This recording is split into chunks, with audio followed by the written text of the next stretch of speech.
trained support staff to clear the room. Stand up and walk, now. Hello and welcome to The Watch. My name is Chris Ryan. I'm an editor at TheRinger.com, and joining me in the studio, he just got done doing Dexter's monologue from True Romance. It's Andy Greenwald! I thought you were going to do he just got a Czechoslovakian unregulated drug injected into his nether parts. Into his Netherlands? I just feel like I hope people watched either Barry or Trust. That's because always the fun part about those intros is you never know. You never know. Andy, It's Monday. It's The Watch. We got a lot of TV to talk about today.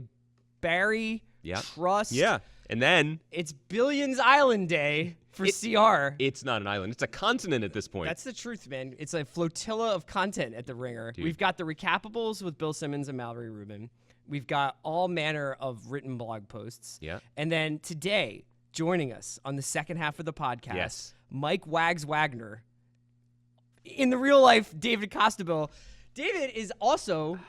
He's your favorite actor's favorite actor, man. Yeah. He's in everything. He's in Lincoln. He's in The Wire. He's in Breaking Bad. Yeah, you know, man. he is the iconic character from Billions. He is by far my favorite part of the show. I'm so happy he was on the show. I was not there. Yeah. Because I think we agreed that had I been there, we would have primarily talked about the bodegas on 7th Avenue in Park Slope, where he's been known to roam. Do they still have bodegas in Park Slope? I mean, most of them are Dwayne Reed's now, but Yeah. a couple. And I don't know if people know this, but He is the mayor. Park Slope is character actor central because every day hopping off the F train, I would see Costabile, I would see Corey Stoll, Yeah. I would see Steve Buscemi. I mean, like, that's the spot. They just get there and talk about how they're just gonna It's like the entire cast of The Death of Stalin is just right disappear into their roles. there. So we've got Dave Costabile up to talk Billions in the second half of the show. We're going to spend the first half of the show talking about Barry and Trust. Barry, the new show on HBO, kind of the brainchild of Bill Hader. Totally. And I definitely felt, especially in the pilot, which I think is definitely something, you know, like with pilots, they're like first albums. And sometimes and sometimes they feel a little overwrought, but this was one of those pilots that you could tell Bill Hader had been thinking about for a long time. I think he actually shot this quite a while ago. Well, in typical HBO fashion, their development pipeline is so slow that I think he first started to generate the idea Like with 14? in 14-15, yeah, with Alec Berg, who has a great resume, but more recently is the co-showrunner of Silicon Valley. Right.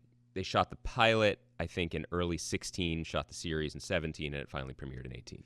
And it has the feel of something that's been really, really thought out. Not only is the world really well developed in a very subtle way. I mean, it's sense of place in terms of that North Hollywood vibe that the character mostly resides in is really excellent, but also tonally, which is probably the hardest thing to find in a pilot. Yeah, I agree with that. So to give a little bit of background, basically this is about a hitman, an ex-soldier who's gotten back from Afghanistan and becomes a hitman working for one of his father's friends.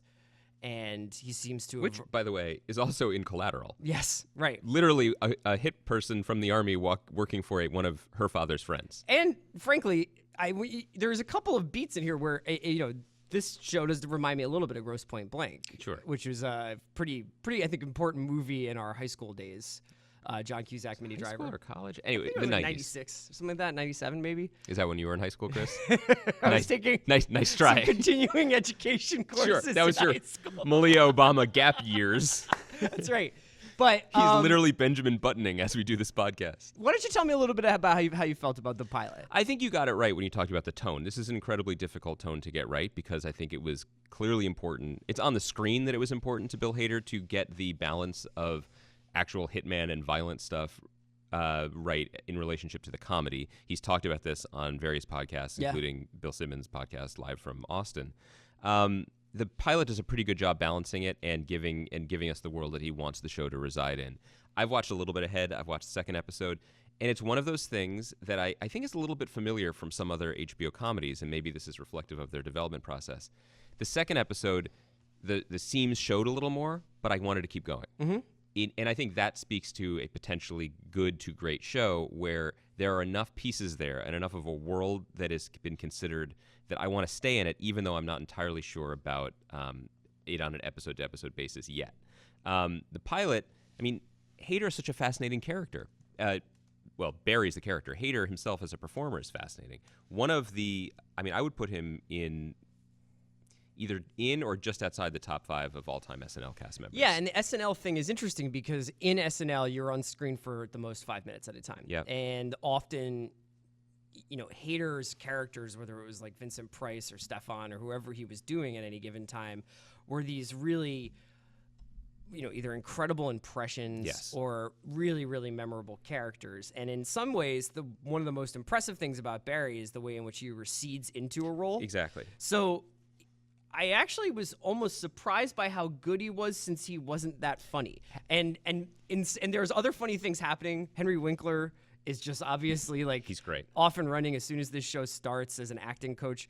But Hader, you're like, oh, is this guy been in like action movies and in thrillers for the last 20 years? It's really like he is at home in the material. Have you seen The Skeleton Twins? I have, yes. So and he's talked about this in the press that may have been the more important role, because that's what HBO saw to be like, yeah, you can do this. Yeah, because you think about the life cycle of SNL cast members. For the most part, they are either the biggest personalities go on to trade on that giant personality, a la Will Ferrell, or there are the traditional glue guys like your Phil Hartman, who found a role that suited one aspect of his personality and allowed the other craziness to go around him on news radio, for example. Yeah.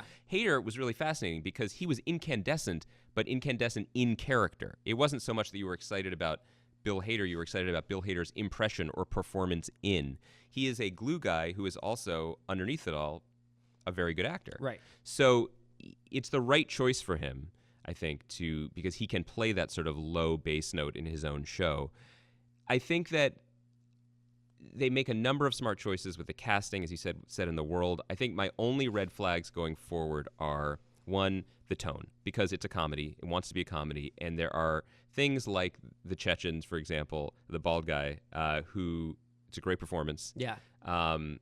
He's not done on the show. I hope that's not a spoiler. And as he goes forward, it's a broader choice and a broader performance. And sometimes I think that clashes as they're starting to figure it out going forward. The other thing is just, actors making shows about actors. It's kind of like when David Simon was making season 5 of The Wire about journalism. Season 5 of The Wire has come up a lot recently. Yeah, I just, it's not a red flag. It's a tiny red handkerchief for me when people celebrate the quirks. A red pocket square. Exactly. Yeah. Something classy. Yeah. When people make shows about worlds that they are particularly, I mean, you should write what you know, but when you're like, it's sort of like telling someone about your dream. When you find, of course, people who have been in improv groups or in acting classes find the quirks of acting classes incredibly funny and fascinating. Yeah. Acting as a profession in general, probably like journalism too, that is prone to navel gazing. So while I liked the acting class in the beginning, I have some questions about its long-term viability, just as something that is going to entertain everyone and not just themselves. These are small points. It's an interesting show, and it's an ambitious show, and it's worth pursuing. I mean, HBO hasn't launched have they launched a big comedy in a minute? I started to say it, then I started to walk it back. I guess Insecure would be, if you call Insecure a comedy. Insecure was their last big half-hour. I mean, sorry, divorce heads. You keep up with S2 of that show? How'd you do with that? I haven't really tapped in yet. I noticed. I gotta admit, I got 3 episodes into S1 of Divorce. Oh, really? Yeah, and that was it. Oh, I'm sorry, because you had the cape on for that show after one episode. No, all I said was it wasn't as bad as you said it was. You were like, this is about like how America has like a deep ulcer in the center. Yeah. And I was like, chill out. I don't think that's fair. I didn't say it's about that. I said it's proof that it does. I'm glad we're talking about the HBO universe a little bit, because I do have one note. And this pains me because I'm not in control of this. You know what I mean? And I know everybody has to work to eat.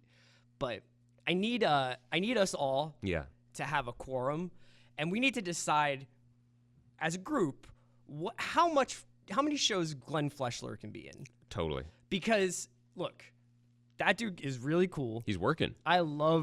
He is routinely in the shows that I like. You want to list some of them? Let's just talk about Glenn Fleshler.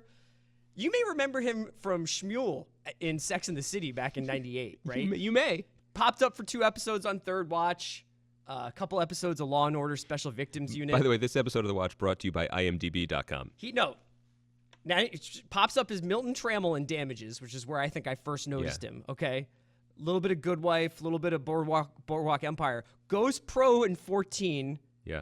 With True Detective season 1. Goes pro. I liked him on Boardwalk Empire. Actually. Yeah, and then since his 2014 on True Detective, he's been in The Nick. He's been in The Following. Oh, he's good on The Nick. He's been in Hannibal. He's been on Billions. He plays Axe's lawyer on Billions. And then he did this run where he was the judge in Night Of. He's on Barry, and he was the head FBI agent in Waco. So I feel like I'm watching 3 shows right now that Fleshler's got a role in. By the way, you basically just confirmed to me that he lives in Park Slope.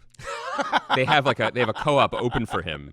He sublets Costabile's apartment. I think he must when he's filming. I mean, these are Barry. Do you think that there should be a limit shows. on how many shows any one actor can be on at any given time for the sake of suspension of disbelief? I think this is what Congress just argued in regards to minor league baseball players.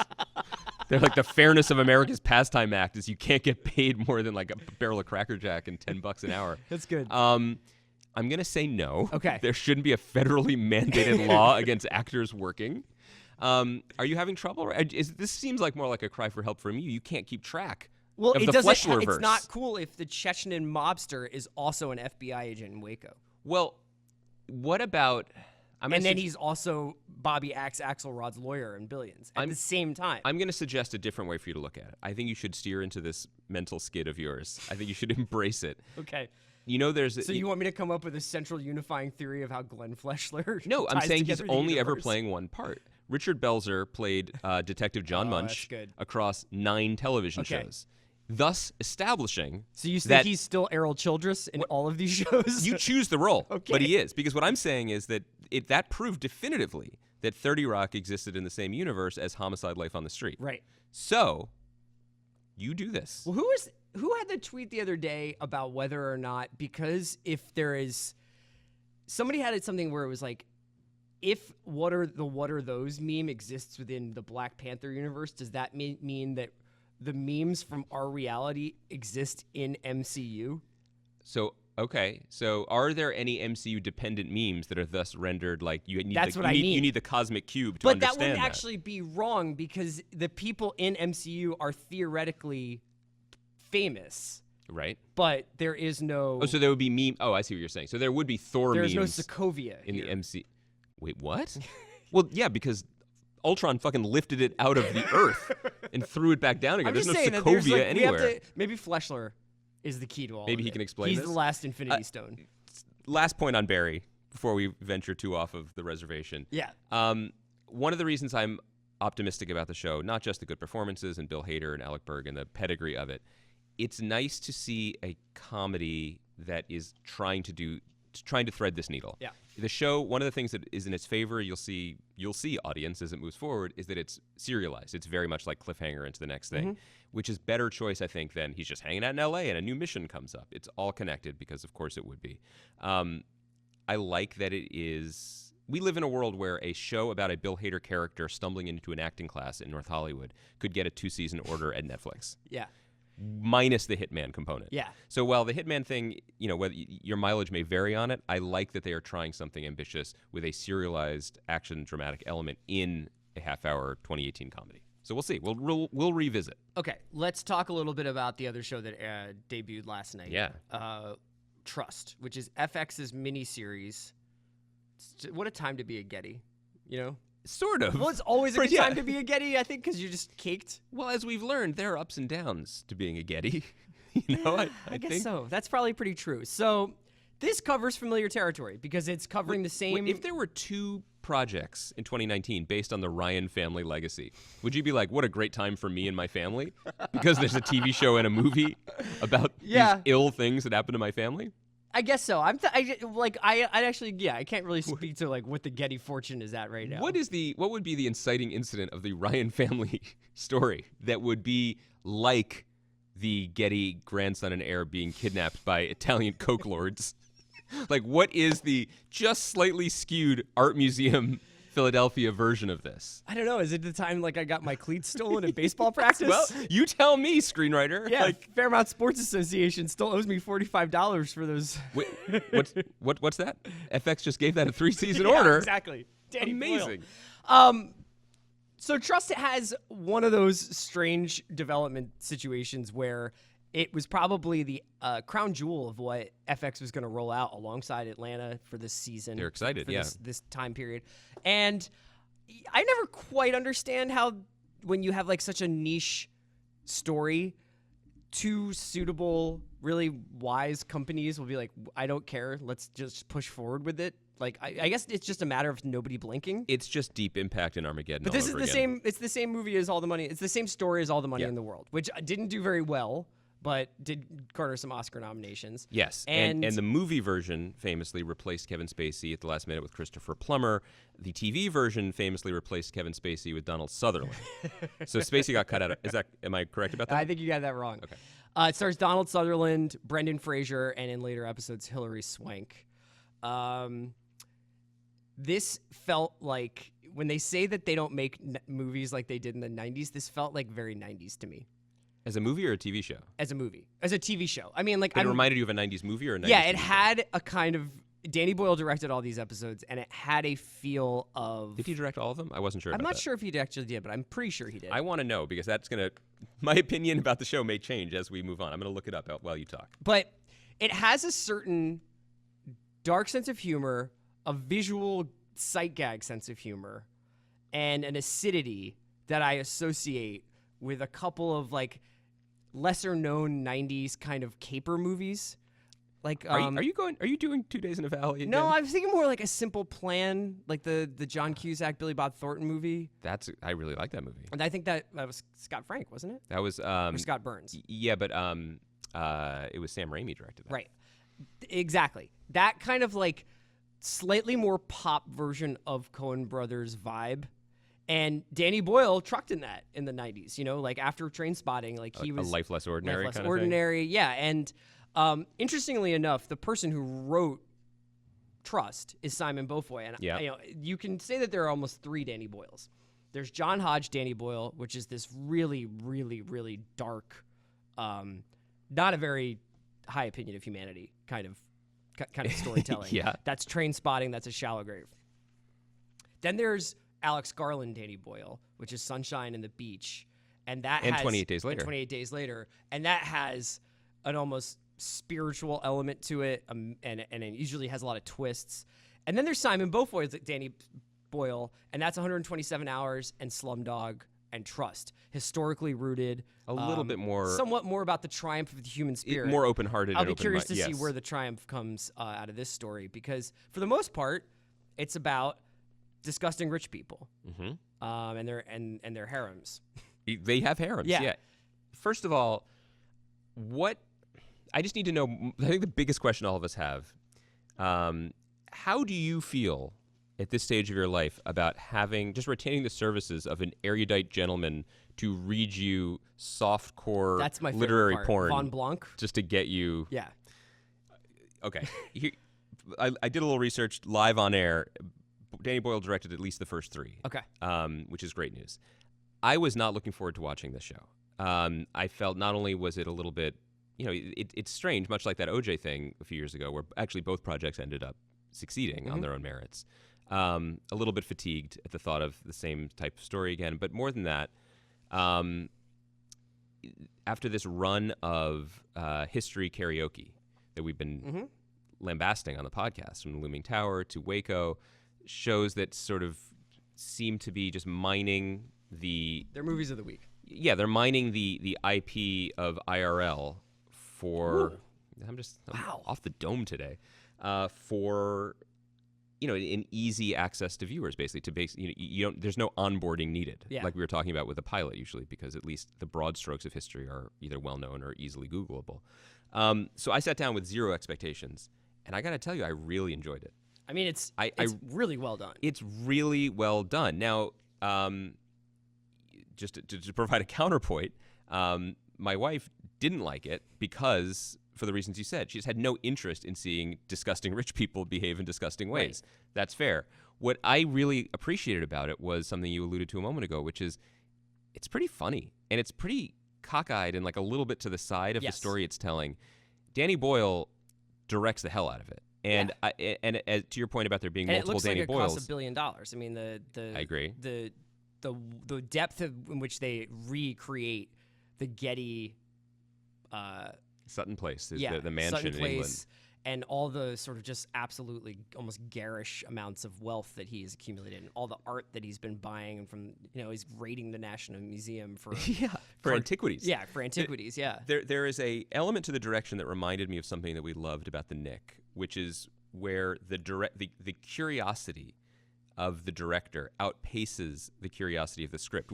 And I'll praise the script in other places for sure, but we would talk about how in the Knick, when the scene would be boilerplate or exposition or purely expository, Steven Soderbergh would take his camera and spin it around the room, and all of a sudden the world would be bigger. And stuff, There are moments in this when, contrary to some criticism of Danny Boyle and some of his other movies, that he seems sort of ADD, that he just moves the camera to move the camera, there are these visual little jolts of electricity, many of which involve bird slaughter, because a goose gets got, and then there's a lot of plucking at one point too. That is not, to my mind, it was not too on the nose about captive animals or nature being trampled. It was just surprising to keep you. It was off kilter. There were moments in it where I was a little bit lost because there are a lot of people that kind of look alike who all have the same grievances against Donald Sutherland.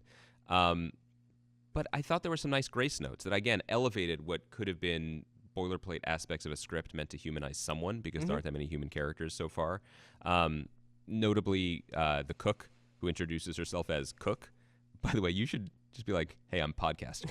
or whatever. But also the scene with the butler at the finale, near the end of the episode, Bullimore, is really interesting, well played. Yes. And Sutherland, one of our great actors, struggling sometimes with what I believe to be some pretty blocky or British phrasing. There's a scene where he's very angry, and then the leader of his harem says, "You're grieving." That all the dialogue, all his monologue in that speech that he gives, it just didn't make sense coming out of his mouth. Yeah, it's a little on the nose. They open it up as like with King Lear as a framing device for the entire show, and I think that is a bit on the nose. But this is an interesting conversation that we can have as we go through the season a little bit, because I think I'm going to stick with it. I don't know. I got to tell you, I just enjoyed it. Yeah. I did the thing that I do that I can now say honestly, because people know this. When I fired it up, I was like, it's going to be 57. It's going to be 57. Like and it was 102, 104. And I was like, oh, God. Didn't notice. Didn't second screen it, guys. And also, I think that it's an interesting episode because it's largely a character study of Getty, of Sutherland. Yes. They spend a lot of time with him, doing things to himself. Many sexual things. Yeah. And also just getting into his psychology. And I think future episodes each have like a very different I would imagine setup so. and vibe. So by all accounts, the next episode is the Brendan Fraser episode, and it's got a real energy that the first one doesn't. I haven't seen it yet. Yeah, we didn't go ahead on this one. I think that this is an interesting case of how this is going to play over week to week, because when you watch this, if you were to watch 3 of these, although that would be like 4 hours of your life, if you were to watch 3 of these, you might have a different opinion about how it than if it was going out piecemeal like it is. Yeah, I agree. The Brendan Fraser renaissance was not something I was necessarily expecting or checking for. Yeah. It started with our friend Zach Barron wrote an absolutely terrific profile of him in GQ that I recommend everyone checking out. Really humanizes him. He's an actor I never really thought much about. Yeah. Generationally, he wasn't my George of the Jungle. Every generation gets the one they deserve. But I didn't really see the Mummy movies. I didn't quite get it. When he shows up very briefly in this premiere, I imagine that has some impact for people who used to see him in one role and hadn't seen him in a while, just because he looks older and bigger. Sure. And again, by all accounts, he's quite good going forward. For me, it was it was a moment. It was almost a Glenn Fleshler-esque moment in that it took me out of it. But where do you stand on him? I mean, I can't wait to see these future episodes. I mean, there's a real, like, he has like a certain gravity now that I don't think that we knew that he had, and so it's really exciting to see. I mean, my experience with him is largely like Encino Man and stuff like that. We should wrap up here. Just the last thing. If you were on the fence about Trust, guys, if you watched it, I would just say maybe the rest of the season doesn't live up to this, but the way the episode ended with young Paul Yes. Tripping in all senses through the streets of Rome, and then having that interaction with the beautiful woman asking to kiss her, and then basically bowing at a 2,000-year-old fountain and putting the hood on his own head was so. That's what I like in TV, man. Like, not those specifics, although they're pretty good, but that's the moment when the show to me kind of elevated. Yeah, and it was odd and it was surprising. I felt the same way about when the payoff for the Teresa invitation happens.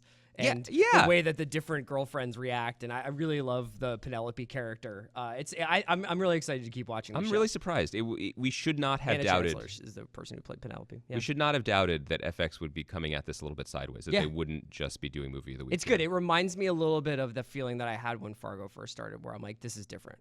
This feels different. And I believe, and we can talk about this as we go forward, there is a plan for this to continue for 3 or 4 seasons. I think about different rich families. I don't know. Not the Gettys. I had no idea. But yeah, the reason why this is called the Ryans. This is.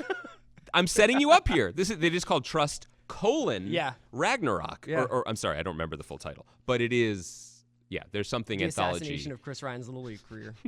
Okay. You did that to yourself. We'll be right back after a quick word from our sponsors, and we will be talking with Dave Costabile from Billions. I'm so excited to be joined by David Costabile, Wags from Billions. Mm-hmm. Maybe, I think if we had to look at the data, the most beloved fictional character at The Ringer by a long shot. I actually think, yeah. I mean, Really? it was a slow burn, but sometime around mid season 1, and definitely throughout season 2, you became something of an icon for our staff. So this is actually a pretty big deal for us. Nice. I love it. I was listening. Season 3 is going to really fuck you up because the show is growing and it's getting better, and there is a solidity to how and where Wags fits. Does it translate? When you say there's a solidity to what you're doing, the show is growing, does that translate behind the camera or in production? Yeah. Do you feel that when you guys all know what you're doing? How does that work out? It's one of those things where the writers and the way that we're just telling the story is it's just gelling. And in the beginning, and this is true for most shows, with that you just are trying to find the exact voice. Yeah. And the genre that they're somebody we were talking about it last night, and somebody was saying that it was Elvis Mitchell who was saying it's like a screwball drama, and that is a particularly weird and odd world. Yeah. Like, how do you get it just in the right pocket? And it's like music. You find that once you get in the pocket, and you're just in it. And the writers have done that, and now as it's sometimes, like, I think even in the second season, you had to wait until you saw it, and then you're like, oh, I see. With the music and all of the pieces together, that I get it. Like, this is a solid, clear. We're all telling the same story. But now, while we're doing it in season 3, you really feel like, oh no, while you're doing it, you're like, yeah. The first episode, and this is going to go up Monday, so people have seen the first episode of season 3, and I felt like. It's interesting. I was watching another show that was just starting its second season. It was actually Sneaky Pete, which I really enjoy Sneaky Pete. But it was clear that they had like a lot of plot they had to get through, and and it was the way that they started their second season, in comparison to say what you guys are doing 3, where I just feel like you guys are right out of the blocks so fast. Where it's just like, you know what Billions is, right? But at this point.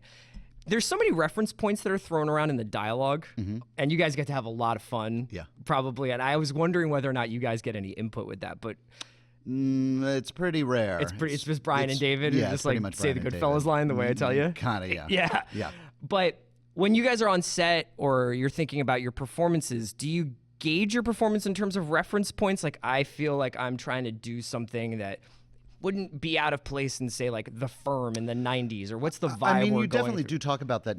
Those guys love movies, and they love being able to play with the characters moving in and out of, not being in those worlds, but feeling like they can reference them with great ease and sort of slip into it and slip out of it. And that is fun, and it's sort of for people who are giant movie buffs, it's sort of like a fun Easter egg. Oh, and yeah. You're just like, oh yeah, I know that reference. But also, those guys just think in those terms. They really love those movies, and that the dialogue isn't driven by that, but it is it's sort of like it's like a parallel course. They're both they're just in two lanes that are going forward. I think that one of my favorite parts of the the premiere of the third season is when you talk to Asia about the Top Gun reference. Yeah. And it's like, yeah, we all know that not only is it showing up in the show, but the characters in the show know it's showing up in the show. It's a great moment.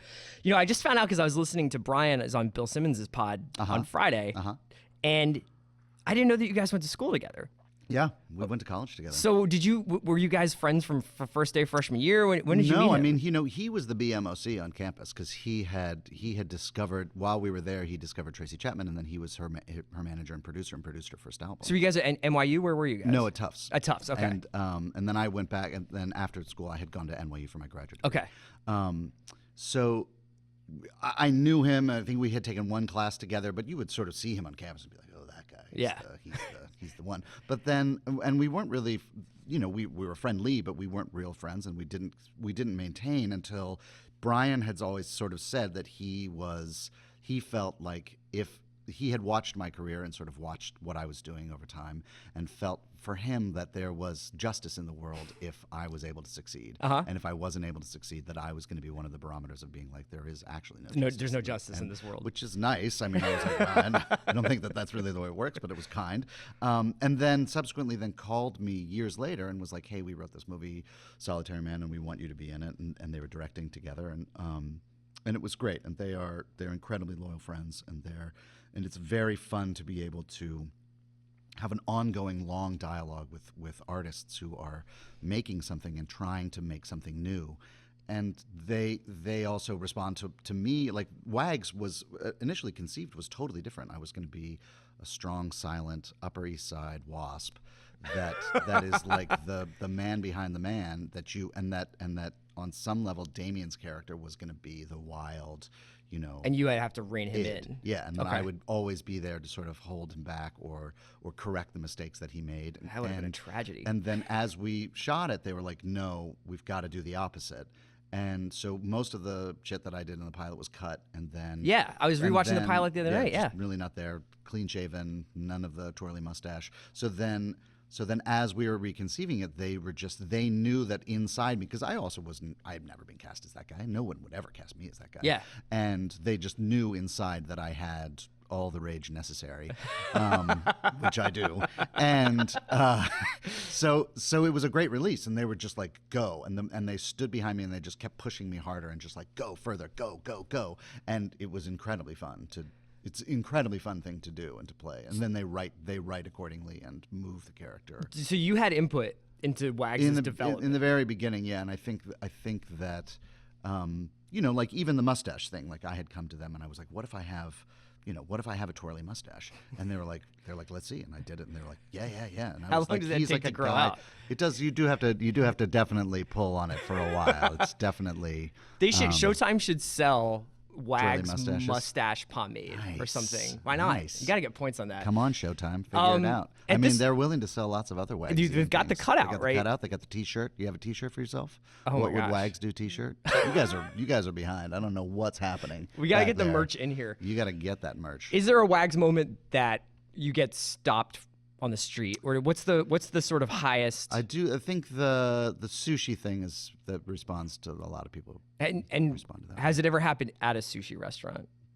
That I've done that? That I've been that someone did that to me, or somebody? No, I've never experienced that. Okay, because it feels like at this point Maybe now I should go to more sushi restaurants. You gotta go to Sugarfish. Just go up the street and Delicious. just say, "Hey, Yeah. I'm here." Yeah. Because I was wondering now at this point, especially after the second season, that you get such a huge amount of home run lines and home run parts. Like, is there a point where you actually ever say to them, like, we should probably no way. There's never I any. want it all. You don't want to hit the brakes at all. No way. Okay, so Why what would is you? a character? What's the fun of that? No, Who wants to see that? No, I don't. It's like people that they want to see him break good. You're like, fuck that. No way. You just want to see that. Like, and if that guy ever, like, at the end where he turns into a nice guy, oh my god. Well, that's the thing, is because I think that the aside from the lines, the mustache, everything, the thing I like so much about Wags is that he's kind of like this Virgil character who is guiding other characters through hell. You know, you get to go to all the cool places. Yeah. You know, you get to go to the Turkish baths Yeah. in the beginning of the third season.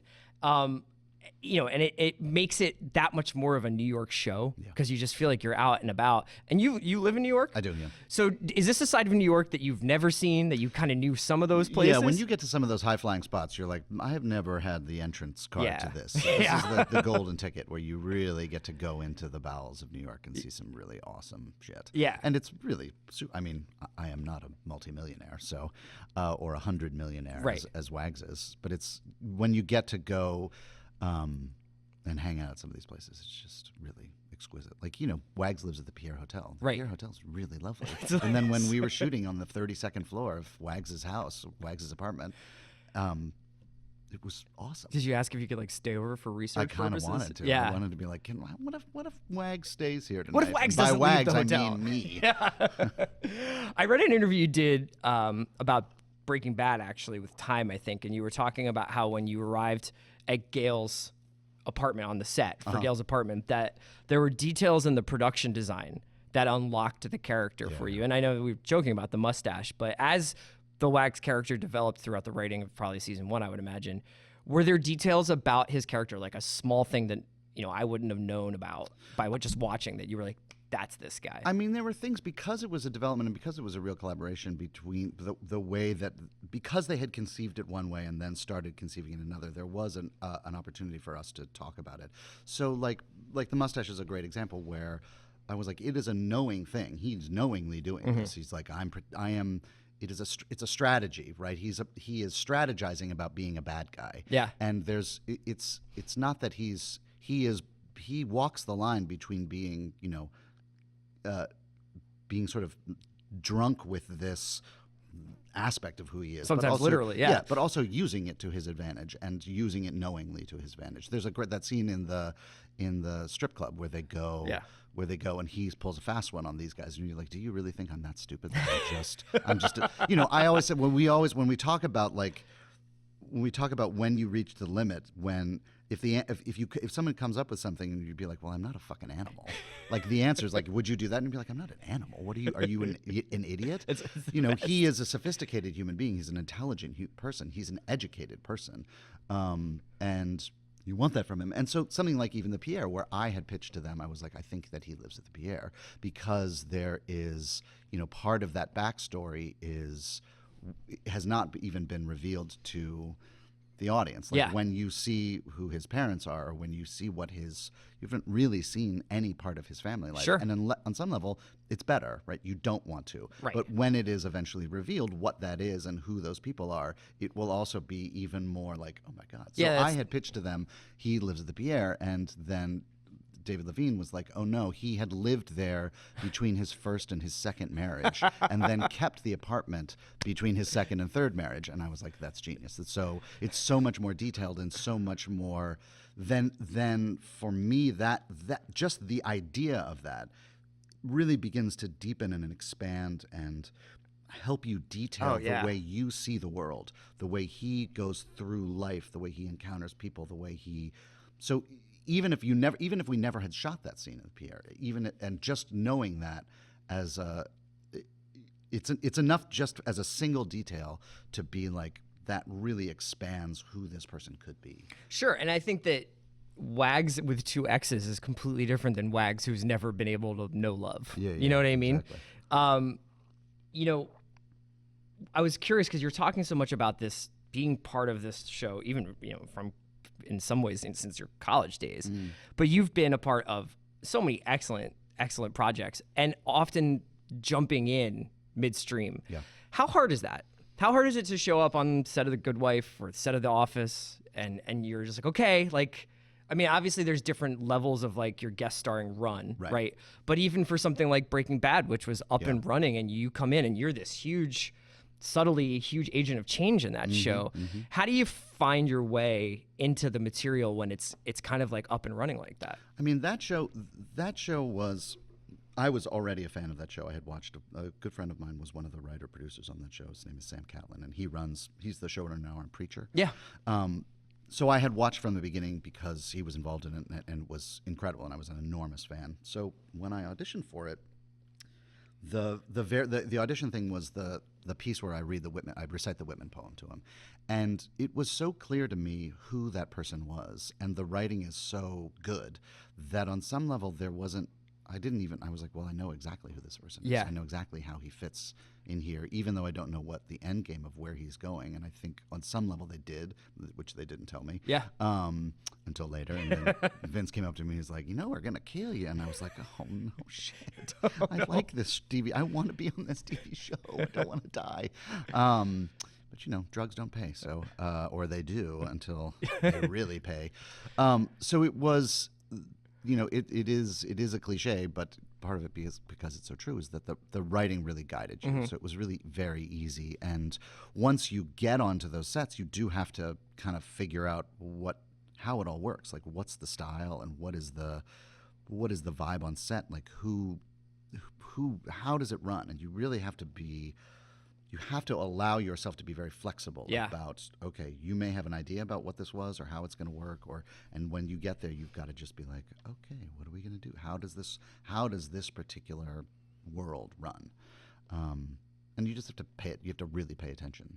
Is there like, for instance, I went on The Wire. It was the 5th season of The Wire. Yeah. And the first day we had like a 4-page scene. It was all like journalism speak, and we were shooting this long, long wide shot from miles away, and I had to do all of this stuff that I was like, could barely get it out. I was like, because it was difficult, and I didn't know the world and hadn't watched that show, which really? I was very glad I hadn't, because I would have been way too intimidated to actually speak while I was there. So then the script supervisor came up and she was like, so in the 3rd page you changed this to that, and we're gonna have to reshoot the scene. And I was like, I changed this to that, and you're miles away from me. We're all like tiny little specks on the screen, and I changed this to that. And I was like, which this and which that and which is it? And I was like, and that's how you have to learn the world. That the words that David was writing are clear, and they were just like, it is set. There is no deviation. Don't deviate. And on that level, then you learn the culture of how to be there, right? Yeah. And that's hard if you're walking in and you're like, oh my god, which is it? Is it this or is it that? Is it this or is it that? So were you more with Breaking Bad? It sounds like you were almost less nervous because you had seen the show. No, I was more nervous. You were than more I had nervous seen the show, on Breaking but Bad. I was like totally cocky when I hadn't seen The Wire, and I walked in and was like, what the fuck is this? And Are you then serious? I started watching The Wire as I was doing it, and got like progressively more and more anxious as the season went along. And I was like, oh my god, this is one of the greatest television shows ever created, and I can't believe that I'm part of it. Is there something that is a consistent theme, whether it's Vince or David or Brian, that you're working with on these incredible projects, that these showrunners or these shows have in common? I think, I think in terms of casting, I think I've always described myself as a like side of the pot actor. Like, when you make a sauce, that the stuff that stays on the side as the water evaporates from the sauce. Yeah. Like, if you look in the middle of the sauce, you know what you're going to get, and you're like, oh, I like that sauce. I'll have a bite of that. But then if you look on the crusty sort of side, that's sort of more concentrated and stranger, and you're like, I don't know if I like that. I'm more on the side of the pot guy. Okay. So if you scrape me off the side, you're going to get something unusual. I have my own sort of way of looking at the world, and I want to maintain that, and I want to bring that to what I'm doing. Yeah. And it's often to my own detriment. I'll get a script and I'll read it, and I'm like, well, I know what they want. I'm not going to do that. Mm-hmm. And you're like, but why wouldn't you just do it? Is there any time you remember getting a script that said that, and you were like, later on you were kicking yourself for not going? No, because I'm just too much of an asshole. So I'm just like, I'm not gonna deviate from it. And when I have deviated from it, I've screwed myself. Yeah. Like, you get there and you're just like, you're not happy and you don't want to do this, and because you weren't as fully authentic as you want to be. Mm-hmm. Like, I am my own person, and I'm just like, I want to be that on screen as fully as I can be, because then I'm going to actually bring life to what these guys wrote. Yeah. And I think, not to pat myself on the back, but I feel like that is, if there is a common thread between those guys, they like that. They want that, and they are each one of those people also their own person, in a very distinct way, and their voice is very distinct. And I want to be able to engage with people who are as deeply authentic as they are, and they all have something to say really deeply, and I think it's Different fascinating. vibes, different like. Oh yeah, they're all totally like different how people. so? I mean, David is an incredibly serious guy, and Vince they're all really nice people, but it's just a all totally different world. And when you find, so you were kind of alluding to this, but obviously your character Gale meets his demise in one of probably the best episodes of television I've ever seen, if at least not the 21st century. Nice. I mean, Full Measure. The Half Measures, Full Measure yeah. run is, I would put that up against most movies, I think. Wow, even the end, even Ozymandias, even the penultimate. I actually have a personal preference for that end of 3, beginning of 4 run, like Box nice. Cutter 2. Nice. I think that Wow, sometimes you're really going in the deep dive with the titles. Too. Well, I'm I just also impressed. Andy and I were just talking about it, but I actually think that sometimes shows become aware of their own finality towards the end, and even though Ozymandias is obviously like just phenomenal, Yeah. there's something about it being in. That's like peak LeBron. That's like peak Ken Griffey Jr. or something. It's like you're watching an athlete that doesn't have an end yet. Yeah. So you're kind of and when that happens, when Gale dies, it changes Jesse, it changes Walt, it changes Gus, it changes Mike. And I was wondering if you remember anything special about shooting that episode or reading that script for the first time, or knowing even if then you knew you were making something incredibly special like that.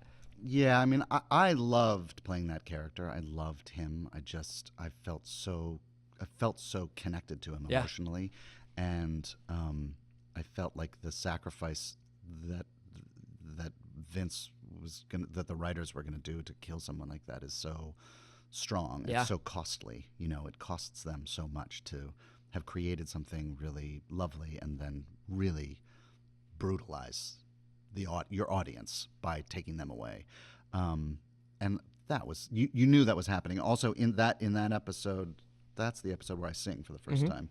So Vince had asked Sam if I had any talent, and he was like, "Does he have any talent? Can he do anything?" And Sam was, "Can he do anything?" So Sam was like, "Yeah, well, he can sing." What if it was like he can shoot 3-pointers? They would have had to do that. They would have had to been like, "That's what Gale can do." He's like, "Well, no, but he's an incredible 3-point. He's got incredible range with the court." So they knew. So then they just gave me the tune, and they didn't know I spoke some Italian, which I do, and I am a trained singer, so I could sing the tune. And it was an incredibly complicated song, and it is brutal to learn because it's a patter song, because it was in the Neapolitan dialect, which is a very difficult dialect. We couldn't find. They had to call the embassy to get the translation of the tune. It was a song from the 40s, so there were some recordings of it. Obviously, there was the recording we sang to, and it was great. And it was just like, so you also knew that inside of this great loss that you had to do, you also had to have this great celebration, and the celebration of music and song in his life and for who he was. And that I loved the tune, and I loved how it set it up. And it's interesting because then the second tune is the one that gets more play. Sure, yeah. And people forget about the first tune. I really loved it. Was it harder to do the singing or the speech in the wire the first day? Well, the preparation, they're both very painful. Probably the singing, because it has to sort of be effort. It has to look effortless. Yeah. All right. Well, I want to ask you a little bit more about season 3 from Billions without giving too much away. After Wags had such a, I thought, like very tumultuous breakthrough kind of like, season 2. It does seem like, at least from the first episode, like you're going to get to do some stuff with Asia. Yeah. And I was curious if you could tell me a little bit about working with them and a little bit about the fun of being on a show for this long. It seems like you get to pair off with different people. Yeah. And that's like, that's the real fun for me when something gets to season 3 and it's like, oh yeah, let's get these two together and have them go do something. So what can we kind of generally expect from I do. 3? You will get some Wags in Asia, Wags and Taylor stuff, which is very fun, and it's interesting to. He doesn't really take them under his wing, but he does give them a fuller experience of the world. And in that first episode where you see he takes them to the baths. Yeah, the Eastern Promises scene. Yeah. And it's fun. So we got to do stuff like that, and I got to know Asia, and it's really they're a very interesting person, and they're a very interesting character on the show. And I think it's a really not only groundbreaking but perfectly set for the world that we're making, and that on some level there is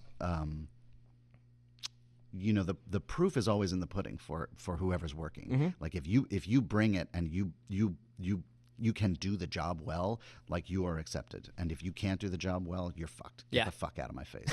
And so there is for Wags, he's just like, great, you're in charge now. Yeah. Let's fucking do it. Let's go.